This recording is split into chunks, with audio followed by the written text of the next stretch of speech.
Hi all, I'm Al Deldegan, the creator and producer of the Libby podcast. This 100% volunteer-run show was born out of the Rainforest Alberta movement and features incredible people who are leaders, innovators, and have big ideas.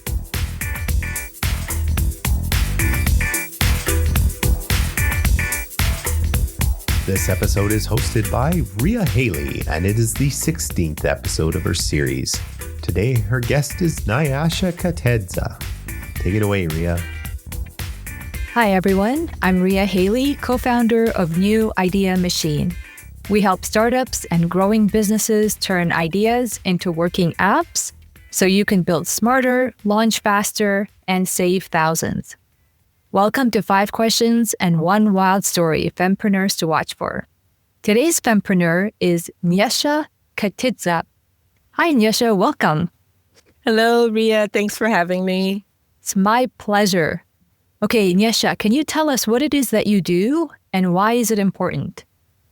Okay. By profession, I'm a medical laboratory assistant.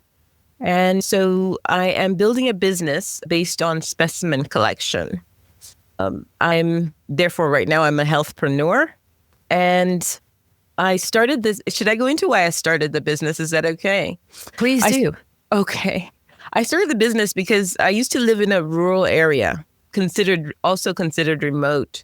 And when I was living there, I used to have to drive like sometimes hundreds of miles to see my physician, my primary care provider, and also for specimen collection, anytime I needed specimen collection. And it wasn't just me, it was also my neighbors and the people around me were having to drive hundreds, sometimes 40 kilometers, sometimes hundreds of kilometers, just to get their blood collected so their physician would know what procedures they needed to have done. Many of those patients didn't have transport.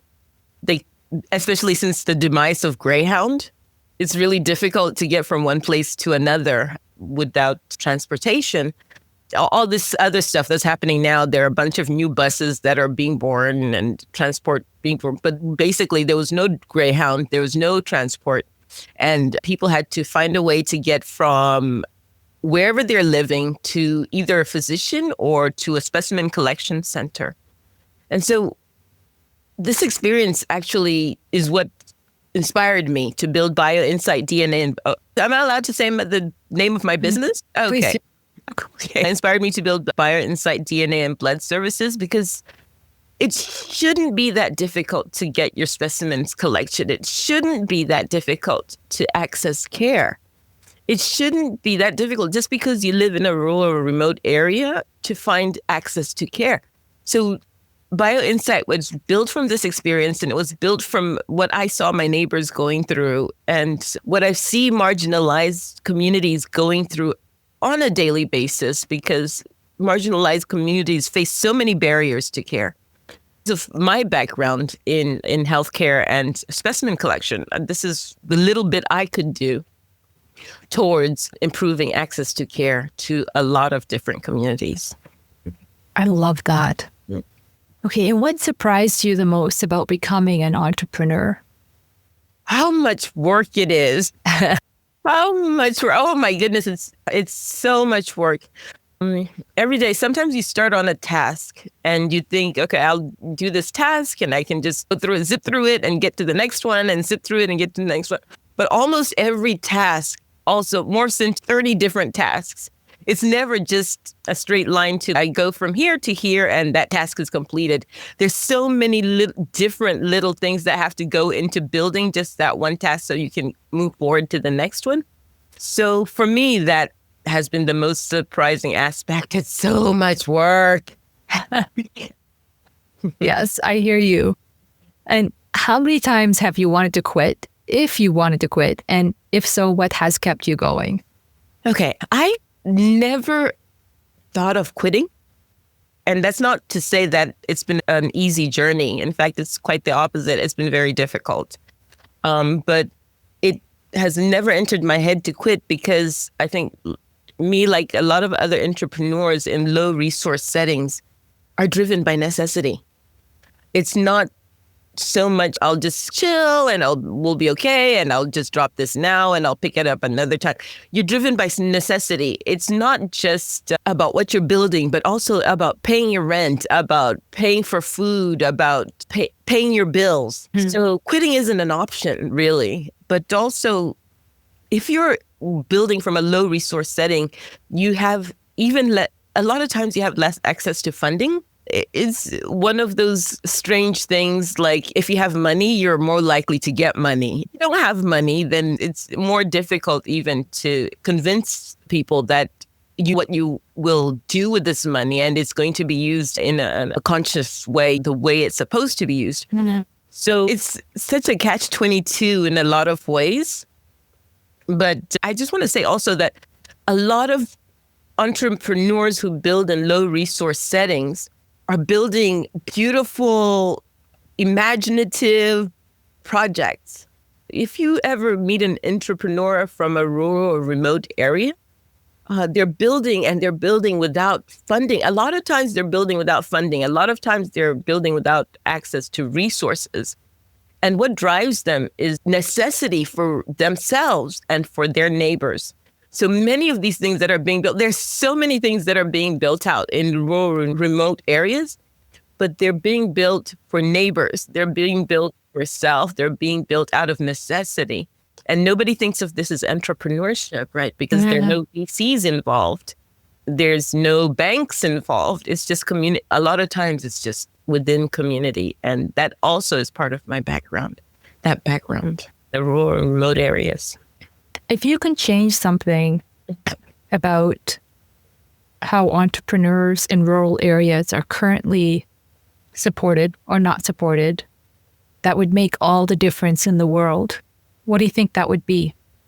Access. Access. I think now that I'm in a city, the difference is like night and day.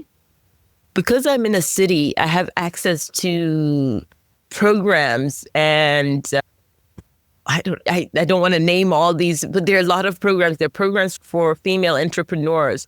There are programs for just general entrepreneurship programs. There are citywide supports for people who are in entrepreneurship.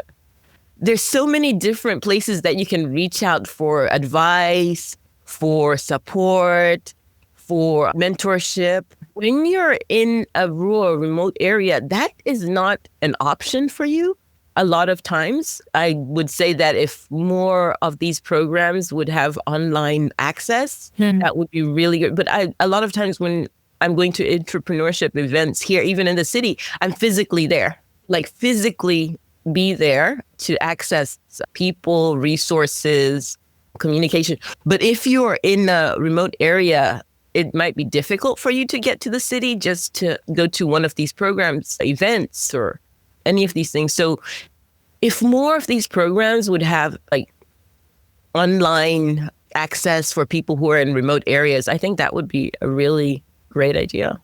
Yeah, I agree with you. I think that would make a world of a difference. Absolutely. What are people most surprised to learn about you? I think most people would be surprised to learn that I'm not a spring chicken. In fact, I know this for a fact because a lot of people are like, you are not that old. And yeah, I actually am that old.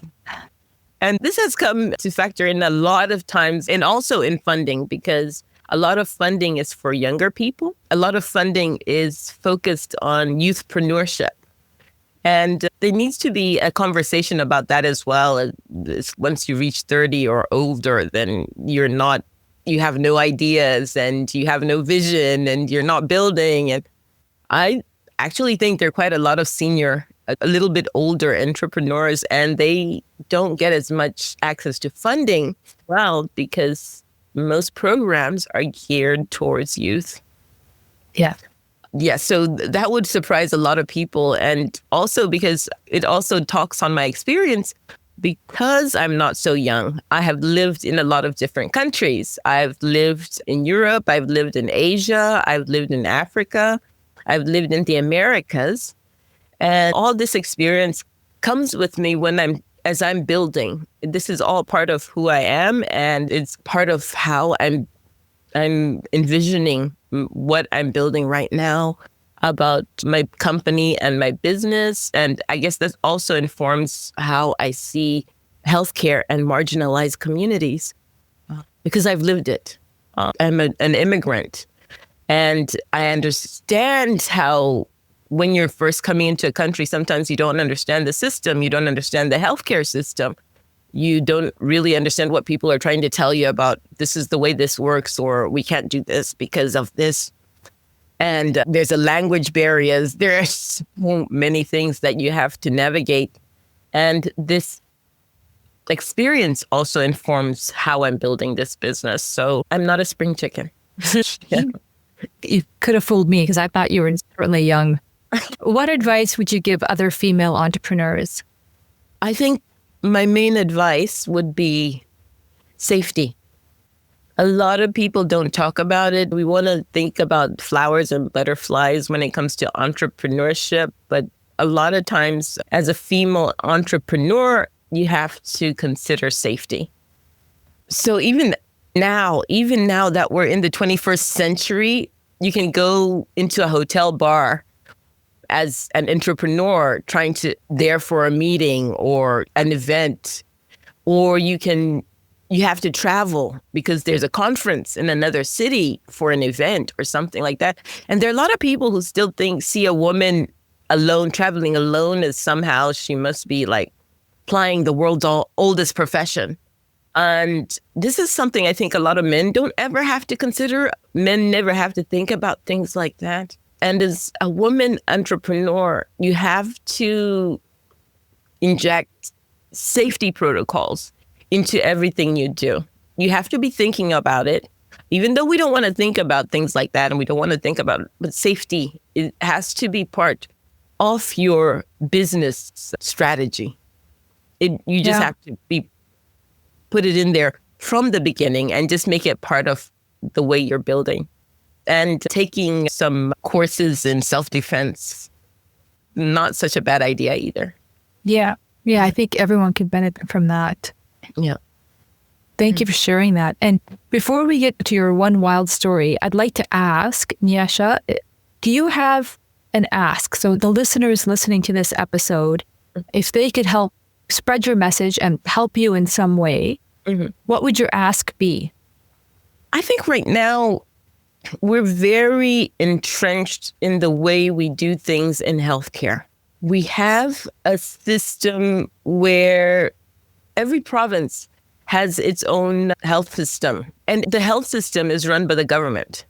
A lot of people don't realize because we just go to the hospital and we get taken care of things, or we use our health cards, our health insurance, and we get healed. But let's say we get healed, but a lot of people don't realize this is government. Health insurance in this country is government run, which is obviously why we all think that we have free healthcare. We pay for healthcare through our taxes. Yes.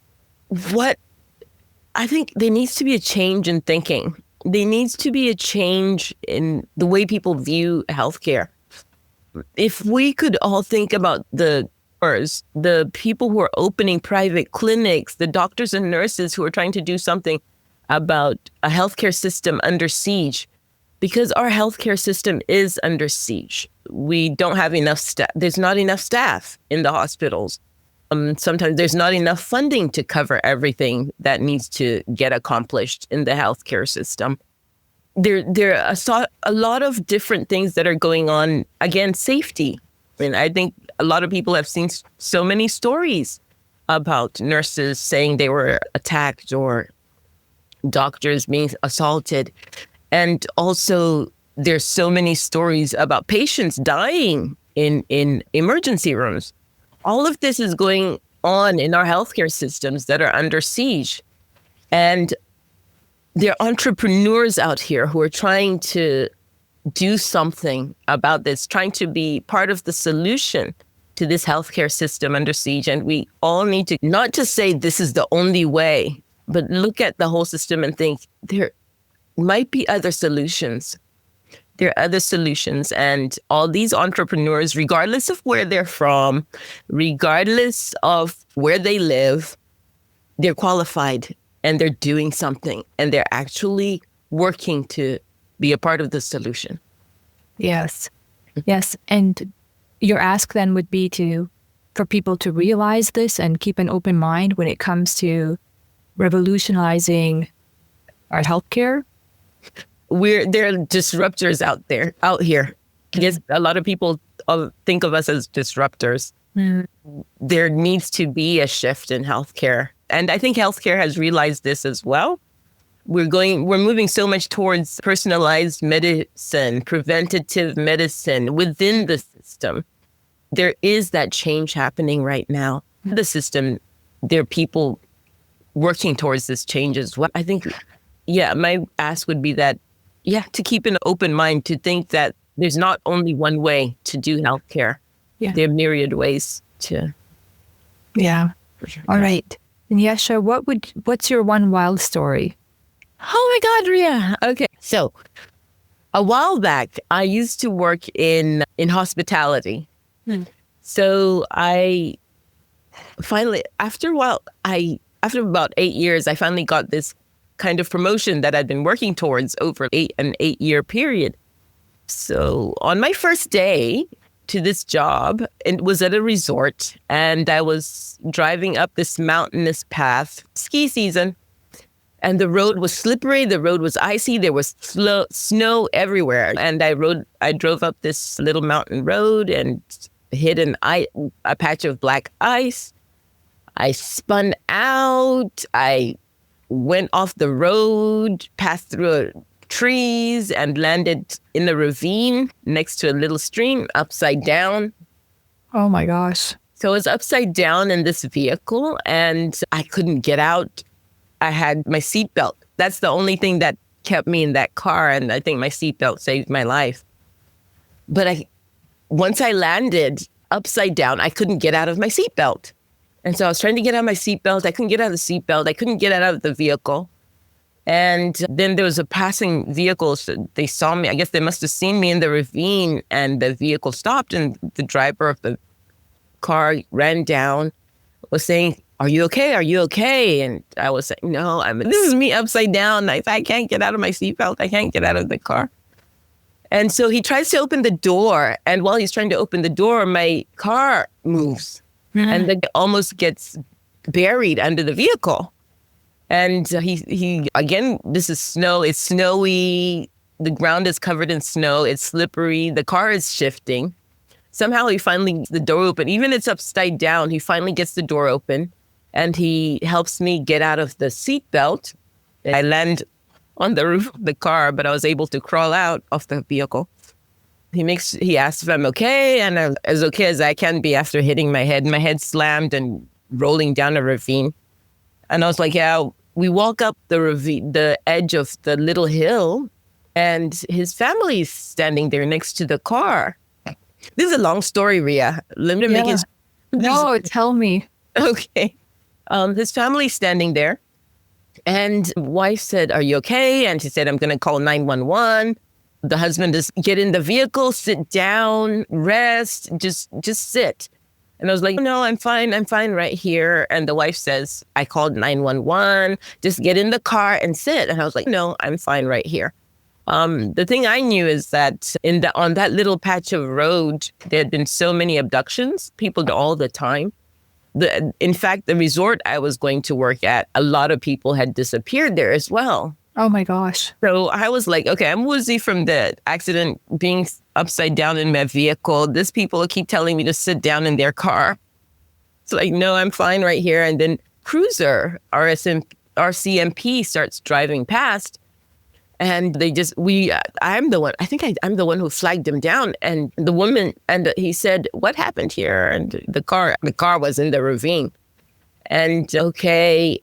And I said, "The lady said that she'd called. So you here because the lady called?" And he said, "No, I didn't get him. There was no phone call there." He looks on his screen and there was no call. I was just driving up here actually because I was supposed to be going to another possible accident up the mountain. Wow. And I said, "Okay." And he said, I'll drive you down to where do you want to go? Do you want to go home? Do you want to he couldn't drive me to the hospital. And no ambulance. We stood there for a while. No ambulance came, obviously, because this woman never called 911. And he didn't either for some odd reason. But anyway, long story short, I say, I'm going to go down there. If you're going to drive me home, can you just leave me at home? And he said, yeah. And I said, I just need to get my purse, because at this point, I know that as soon as I leave my car there's going to be scavengers going through my stuff, going through my car. And I didn't want to leave my purse there. And this is what I was thinking. I was probably not all there at that time. But anyway, I just knew there'd be scavengers. So I went to get my purse. The guy who'd gotten me out of the car followed me down the ravine while I was going to get my purse. And then he left. I said, I found my purse. He left and went back up the ravine. I slower followed him back up the ravine. And he's talking to the RCMP officer. And then the RCMP officer comes back to me and says, the guy over there says that you have drugs in your vehicle. Oh my gosh. I'm like, what? Are you joking?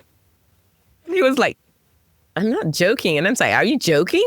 I'm not joking. So he was like, I said, no, I don't.